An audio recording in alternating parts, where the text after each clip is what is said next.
Whether you have problems with your back, your hips, your shoulders, your neck, or maybe even your feet, I will show you a way to think about your body and how it moves so that you can address those issues both logically and effectively. Instead of worrying about a muscle and whether it's a psoas problem or a QL problem or whether a weak glute is to blame, we can really simplify things. And we can do that by thinking of our body and its movements in shapes. To take the spine as an example, we can bend our spine to the left and we can bend it to the right. That is two shapes. We can extend and flex our spine. That's another two shapes. And we can rotate left and right. Here again, two shapes, which is a total of six. And each one of these shapes impacts the muscles around the spine differently. For example, when you bend your spine to the left, the muscles on the right side elongate as that's an opening movement, and the muscles on the left, they start to shorten as it's a closing movement. If you have a persistent problem on one side of your body, this is crucial to understand. Which shape are you making? And which shape do you struggle to make? Because this will inform you the state of the muscle and the state of the muscle that you cannot access. So if you have a problem where a muscle is elongated, you probably don't want to stretch it more because it's already under tension. Let's try this. Use a mirror to check for imbalances, like a lower hanging arm or shoulder, which might indicate a side bend. Of course, you can take a photo and look at the shape of your spine itself. You can then start to draw your spine on top of that and overlay the muscle tissue in red or green, indicating open and closed spaces.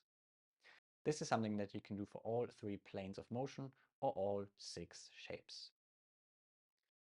If you're not quite sure about this, don't worry about it too much. Mainly focus on your ability to move freely between your opposing shapes.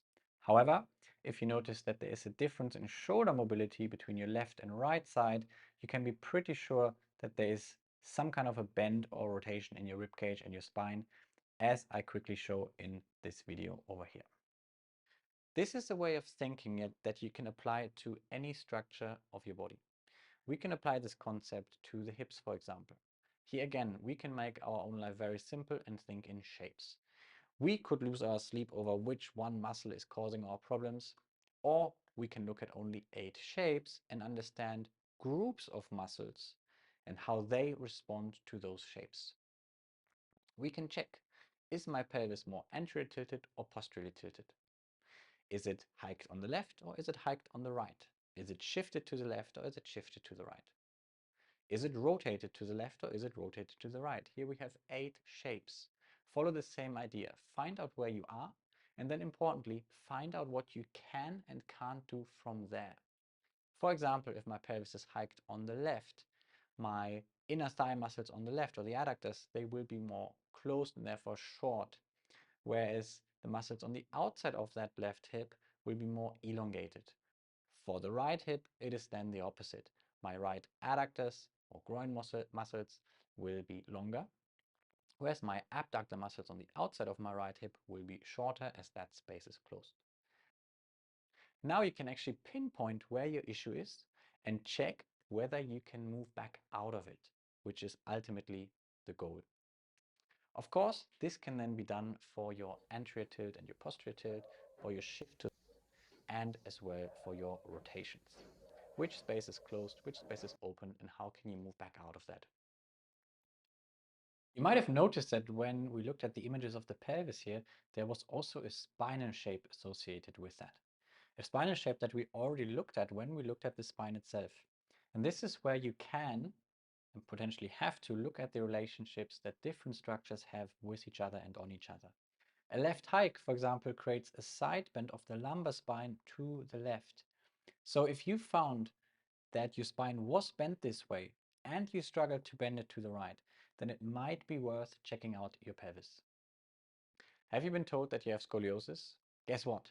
All those people have been telling you is the shape of your spine.